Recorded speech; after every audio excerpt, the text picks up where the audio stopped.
Thank you. Can I firstly remind the Chamber of my register of interest as a partner in the family farming business of Halcro Johnston Sons and as a member of NFUS, Scottish Land and Estates and the Royal Highland Agricultural Society of Scotland.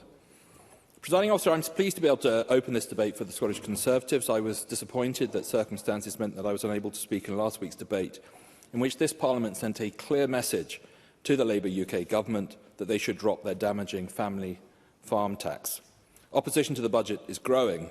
Labour's plans will make it harder for farmers to pass on their farms to their children and risk seeing some family farms split up or sold off entirely. Now, Labour will claim this will only hit a handful of the largest firms, but it's increasingly clear that they haven't done their homework properly. Figures on the number of farms impacted vary, but the Country Land and Business Association estimate that some 70,000 farms across the UK could be affected, while using the UK Government's data to compare with Scottish farming figures suggest over 12,000 farms in Scotland may be impacted. And despite Labour's protestations, farmers who are assessing their own situations are warning the impact will be considerably greater than Labour ministers claim. And it appears that even DEFRA, kept in the dark about the changes until the very night before the budget, have recognised some of these issues and made efforts to soften the impact of the changes, efforts blocked by the Treasury. This new tax burden, on top of other rising costs and tightening margins, threaten the very sustainability of many Scottish farms. Now, maybe that's what Labour wants, that family farms will be broken up to pay this new tax burden. Rhoda Grant said in this chamber only last week that if this policy leads to smaller land holdings, that could have a wider benefit for society as a whole. And in the last few weeks, senior Labour figures have called farmers rich and privileged. They said farming is an industry we can do without and that we don't need small family farmers. And their UK Rural Affairs Secretary, who represents, of course, a seat in Greater London, said farmers need to learn to do more with less, clearly ignorant of the fact that we've been doing that for far too long already, and with tightening margins. One Labour peer even downplayed the importance of domestic food production, sharing a tweet which claimed we import enough food to keep the country fed. Well, so much for Scottish Labour's 2024 manifesto commitment that food security is national security. If the COVID pandemic taught us anything, surely it's the need to build more resilience into our economy. And that should start with food. And the NFUS are clear. Labour's budget threatens food production. Labour simply doesn't understand about Scottish farming or seem to care about the damage they risk doing to our rural economies. They certainly don't appear to understand the anger and the fear their budget is causing the farming community. And the changes to agricultural property relief was only one part of this dreadful budget. Farmers will be impacted by the reclassification of double cab pickups, by the changes to national living wage and national insurance, by increased tax on fertiliser. Sarah Jane Lang of SLE has been quite clear. She said, and I quote, that the cumulative effect of these measures threatens the immediate viability and future sustainability of thousands of rural businesses across Scotland. That is why farmers are so worried and so angry. And it's why this morning farmers from across the United Kingdom, including my colleague Tim Eagle and other Conservative MP colleagues, attended the protest in London, protests I can't be at but which I fully support. Keir Starmer told the NFU last year that losing a farm is not like losing any other business, it can't come back. And last weekend, as Prime Minister, he hid away from those protesting in Cardiff, worried at the risk of them losing their farms. He refused to look them in the eyes and tell them why he's backtracked on this position and betrayed them. This morning, farmers have taken their protest to the gates of Downing Street. Keir Starmer won't be able to hide from them today. But it's not just in London where farmers are gathering. Farmers and supporters in Orkney have rallied this morning at the auction mart in Kirkwall. Those who are in the sector and were there to protest the impact of Labour's policies on the sector, but also those who are not farmers, but who recognise agriculture's vital role in rural communities like Orkney. Presiding Officer, we farm in Orkney and have done so for too many generations to remember. We don't have a large farm, excluding hill land, which is used mainly for wintering sheep. We farm around 400 acres. We employ 3 people, some part-time. But we also contribute to the salaries of local contractors, seed suppliers, engineering companies, equipment sellers, builders, vets, hauliers, fencers, ditchers and drainage companies. We are a key part of our local rural economy. Now, with my commitments here, I'm not as active on the farm as I could be, and I think my father would want me to be, but I have lambed, calved and beat up in the early hours of winter to cover the milking when needed, and I know all too well how tough a job it is, especially for those who do it day to day and in all weathers. These new tax burdens only add to the pressure on farmers, particularly those who are nearing the end of their careers, who are involved in succession planning, and who now have increased concerns about how to leave their farms to their children. And I'm sorry not to see Rhoda Grant in the chamber today, because I had to say that Rhoda Grant's response to my colleague Finn Carson's intervention last week, telling his constituent they should get their affairs in order, was absolutely shameful. Now, I have known Rhoda Grant for a fair few years now, and I believe she misspoke. I don't believe that's what she would have said to any of our constituents in the Highlands and Islands in a similar situation, or any situation where Labour's changes to agricultural property relief have impacted on them. And so I would have asked her to reflect on that, and would have been happy to take an intervention to give her the chance to clarify what she feels those who did have their affairs in order until Labour, without consultation or, it seems, reliable assessment of the impact, changed the rules. What should they have done now? Presiding officer, I meet regularly with local farmers in Orkney, both as a politician but as a friend and colleague. And confidence in farming, confidence in the future and what it holds, is falling. There is so much uncertainty over what future agricultural support looks like, how it will be delivered and at what levels.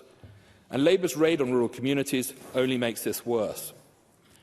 I attended an NFUS-organised farm visit recently in Orkney, and while you might think it was a bit of a busman's holiday, the challenges faced by farmers can differ widely, even on a farm which is very close and very similar to my own. Some at the start of their careers are growing their businesses. They're looking to invest in cattle or equipment or buildings, in new buildings that meet modern standards for animal welfare or which can accommodate the size of vehicle that we now have to use. But all are committed to building their family farms, committed to the sector regardless of the hardships, committed to their local communities and the part they'll play in them, and all are worried about what the future holds. Yes, I'll take an intervention. Fergus Ewing.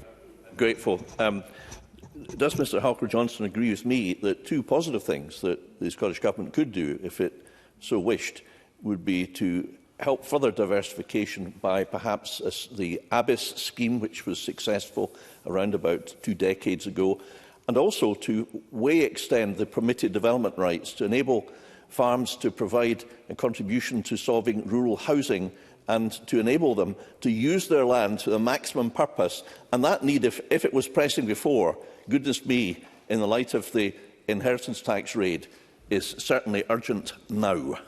Jamie Halcro Johnston, I'll give you the time back. I'm very grateful. I'm very grateful to Fergus Ewing for that intervention. Believe it or not, in 11 minutes, as somebody who's involved in the sector, I didn't have time to cover everything. Otherwise, I would have gone more into diversification and the opportunities there are. So I certainly agree with Fergus Ewing on those points. I think that would be a real opportunity as well. Much has been said in this debate and in these debates about how farmers are asset-rich but cash-poor. And it's already a job with inconsistent financial returns. Costs always seem to go up, but yields and prices can fluctuate widely too. Some years we make a modest profit, other years we don't. And there is an old farming joke about the farmer who wins the lottery and asks what he's going to do with the money, says he'll keep farming till it's all gone. Presiding officer, if I can turn to our amendment to the Scottish Government's motion. For governments to work together takes commitment from both sides. And our amendment calls for just that. Both the Scottish Government and the UK Government should work together to deliver the ring-fence multi-year funding we, and I think the SNP benches, would want to see. Our amendment also recognises that in barnetising agricultural funding, Labour has broken with more than 50 years of certainty. They've ended a social contract that recognised the vital role farmers play in producing food and as stewards of the countryside, and which rewarded that with some stability. And our amendment also calls on the Scottish Government to ensure all agricultural funding is allocated to the sector and not diverted for use in other portfolio areas. This has not been previously the case, and while the First Minister has repeated the commitment that the 46 million of funding will be returned to the agriculture budget, there's still no commitment on when this will happen, and it was disappointing that the Cabinet Secretary would also not give that commitment on a timescale today. And so given the growing pressure on the farming sector, I believe a longer, more concrete commitment from the Scottish Government is needed to protect rural budgets. Rural budgets from having much-needed funding siphoned off to plug gaps in other parts of government spending. Because farmers are also worried about what the next Scottish budget and what future Scottish policy holds. They've seen the money taken from the rural budgets, the 46 million I've just mentioned, but also the nearly 80 million lost to rural affairs overall, the cuts to Pillar 1 payments and to the LFAS scheme. And they've seen the impact of the Scottish Greens in government, and they fear what the Greens may extort from a minority SNP government desperate to pass its budget. Farming has got harder in the last few years. Costs have risen, there's more form filling and box ticking than ever before, but there's still that pressure to keep costs as low as possible. And despite efforts to become more efficient and to meet increasingly stringent environmental targets, farmers feel more under attack than ever, particularly those of us in the red meat sector. Many don't feel they are a priority for government, and it's hard to argue that when, in Orkney, nearly £8 million has been spent on a stoat eradication scheme, only a few thousand has been spent on efforts to combat the geese in the islands and the damage they're doing to farmland. And that's before we start talking about the challenges of access to land, encouraging new entrants, vital local infrastructure like abattoirs, or reliable ferries to get product to market. The Scottish Government has responsibility for all of these, but too often has been found wanting. Presiding Officer, the last Conservative UK Government delivered multi-year ring-fence funding, as well as the largest ever round of grants to support agricultural funding. Labour promised a new deal for farmers, but they have delivered a raw deal, one that threatens the very future of the sector. Anger is at an all-time high, while confidence is low. Those protesting in London this morning, and in Kirkwall, and those who will be outside this Parliament next Thursday, are not just fighting one bad policy by one bad government, they're fighting for the very future of farming. And these benches will always stand with them, because the Scottish Conservatives will always be on the side of our rural communities and those who live and work in them. I move the amendment in my